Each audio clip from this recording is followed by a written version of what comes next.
पहले जब हम गया था हमारा अंजोली दीदी के घर में, पास्टर जी और हम खाना खाने के लिए गया था।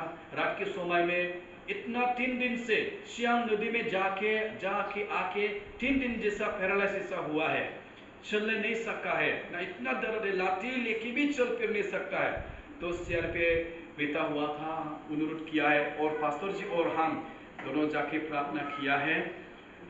अभी भी प्रभु को तो बहुत विश्वास करता है, लेकिन अभी भी बपतिस्मा नहीं लिया है, पहली बार आज गिरजा आया है। तो इसके बाद उसने हम बोला बाबा अब क्या चल सकता है? उसने बोला नहीं, बहुत तकलीफ है। तो हम बोला यदि आप विश्वास करने से, प्रार्थना करने के बाद, आमेन बोलने के बाद आप चलेगा फिरेगा, आमेन। हमको भी पता है लाठी लेने से भी चलने फिरने तकलीफ है नहीं सकता है। तो उसने बाबा ने 2 बार बोला है हाँ, और इसके बाद प्रार्थना करके हमारा एरिया पास्टर और हम दोनों उठा के 2 बार जैसा 2-3 जैसा उसको चलने दिया है। और हम बोला बिना लाठी छोड़ के चलो, लाठी को छोड़ के हमारा आंखों में चला है और आज तक ठीक है।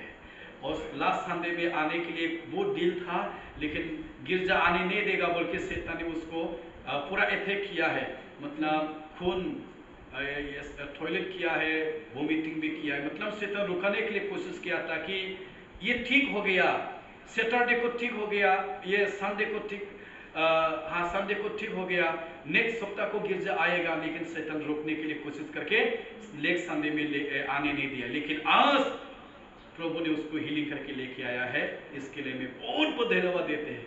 धन्यवाद जी आप हमें से।